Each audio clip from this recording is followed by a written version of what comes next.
அஸ்ஸலாமு அலைக்கும் வரஹ்மத்துல்லாஹி தஆலா வபரகாத்துஹு. அஊது பில்லாஹி மினஷ் ஷைத்தானிர் ரஜீம். பிஸ்மில்லாஹிர் ரஹ்மானிர் ரஹீம். 5 நிமிட மதரசா. குர்ஆன் ஹதீஸின் ஒளியில் 1வது தலைப்பு இஸ்லாமிய வரலாறு. 6ஆம் நூற்றாண்டில் மதங்களின் நிலை.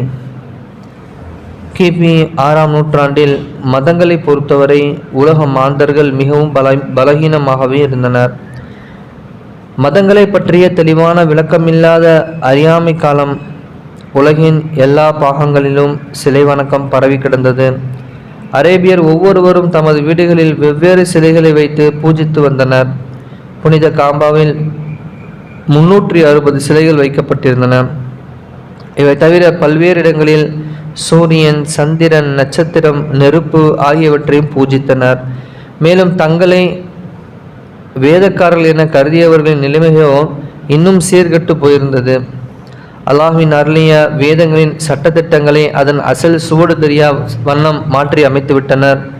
ஒருவேளை இவர்களுக்கு அறிவுரை வழங்கிய நபிமார்களே மீண்டும் உயிருடன் இவர்கள் முன் தோன்றினாலும் அவர்களை கூட யார் என இந்த வேதக்காரர்கள் கேட்பார்கள் போல. வான்மறையை பெற்றிருந்தவர்கள் மெல்ல மெல்ல அல்லாஹ் கூறிய வழிமுறையிலிருந்து அகன்றார்கள். ஏகத்துவம் என்பது பெயரளவுக்கு கூட அவர்களிடம் இல்லாமல் போனது. இவர்களின் அநேக பழக்கங்களும் இணை வைப்போருக்கு நிகராக மாறிவிட்டிருந்தன.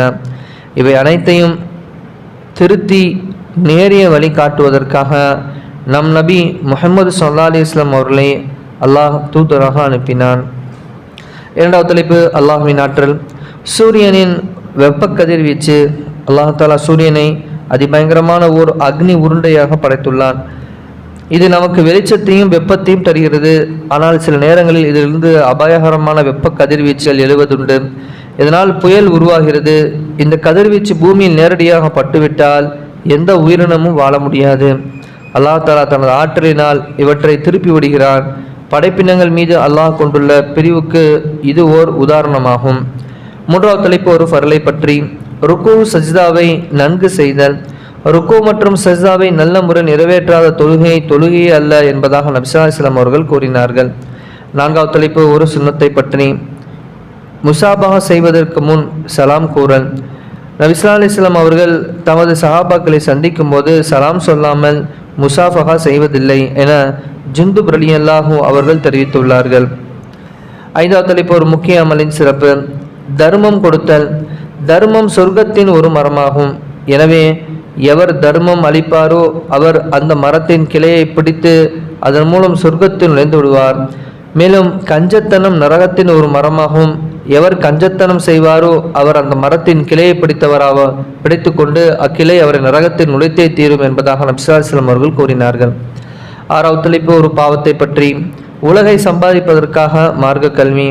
அல்லாஹ்வின் திருப்பொருத்தத்தை பெற்றுத்தரும் கல்வியை, அதாவது குர்ஆன் மற்றும் ஹதீஸ் கல்வி, உலக செல்வங்களை சேகரிப்பதற்காக கற்பவர் மறுமை நாளில் சொர்க்கத்தின் நறுமணத்தை கூட நுகர முடியாது என நபி ஸல்லல்லாஹு அலைஹி வஸல்லம் அவர்கள் கூறினார்கள். 7வது தலைப்பு உலகத்தை பற்றி.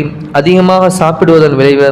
நபி ஸல்லல்லாஹு அலைஹி வஸல்லம் அவர்களின் அருகில் இருந்த ஒருவர் ஏப்பம் விட்டார். உடனே நபி ஸல்லல்லாஹு அலைஹி வஸல்லம் அவர்கள், என் முன்னே ஏப்பம் விடாதீர்கள், ஏனென்றால் உலகில் வயிறு புடைக்க சாப்பிடுவர் மறுமையில் அதிக பசி உள்ளவராக இருப்பார் என நபி ஸல்லல்லாஹு அலைஹி வஸல்லம் அவர்கள் பகர்ந்தார்கள். 8வது தலைப்பு மறுமையை பற்றி. நரகவாசிகளின் நிலைமை. குர்ஆனில் அல்லாஹ் தஆலா கூறுகிறான், நிச்சயமாக நரகம் எதிர்பார்த்து கொண்டிருக்கிறது. அது வரம்பு மீறியவர்களுக்கு தங்குமிடமாகும். அதில் அவர்களுக்கு பகை யுகங்களாக தங்கி இருப்பார்கள். அதில் குளிர்ச்சியோ குடிப்பதையோ அவர்கள் சுவைக்க மாட்டார்கள், கொதிக்கும் நீரையும் சீலையும் தவிர என சூரா நபாவில அல்லாஹ் கூறுகிறான். 9வது தலைப்பு நபி வழி மருத்துவம். சாப்பிட்ட பின் விரல்களை சூப்புதல். முஹம்மது நபி ஸல்லல்லாஹு அலைஹி வஸல்லம் அவர்கள் உணவு சாப்பிட்ட பின் தமது 3 விரல்களை சூப்புவார்கள்.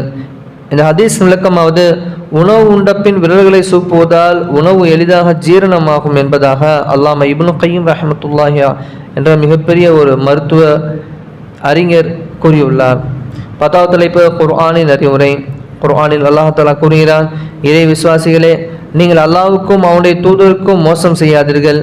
நீங்கள் அறிந்து கொண்டே உங்களிடம் நம்பி ஒப்படைக்கப்பட்ட பொருள்களில் மோசடி செய்யாதீர்கள். சூரா அன்ஃபாலில் அல்லாஹ் கூறுகிறான். வல்லல்லாஹ் எந்த அளவை கேட்டமோ அதன்படி அமல் செய்யக்கூடிய பாக்கியத்தை நம் அனைவருக்கும் அல்லாஹ் தந்தல் புரிவானாக. எதை விட்டு அல்லாஹ் தவிர்ந்திருப்படி கூறுகிறானோ அதை விட்டு தவிர்ந்திருக்கக்கூடிய பாக்கியத்தை நம் அனைவருக்கும் தந்தல் புரிவானாக. சுப்ஹானல்லாஹி வபிஹம்திஹி சுப்ஹானக அல்லாஹும்ம வபிஹம்திக அஷ்ஹது அல்லா இலாஹா இல்லா அன்த அஸ்தக்ஃபிருக வ அத்தூபு இலைக். ஆமீன். ஹைரி. சுப்ஹான ரப்பிக ரப்பில் இஸ்ஸத்தி அம்மா யசிஃபூன் வஸ்ஸலாமு அலல் முர்ஸலீன் வல்ஹம்துலில்லாஹி ரப்பில் ஆலமீன். ஸல்லல்லாஹு அலா முஹம்மது ஸல்லல்லாஹு அலைஹி வஸல்லம். ஸல்லல்லாஹு அலா முஹம்மது ஸல்லல்லாஹு அலைஹி வஸல்லம். ஸல்லல்லாஹு அலா முஹம்மது யா ரப்பி ஸல்லி அலைஹி வஸல்லம். அஸ்ஸலாமு அலைக்கும் வரஹ்மத்துல்லாஹி தஆலா வபரகாத்துஹு.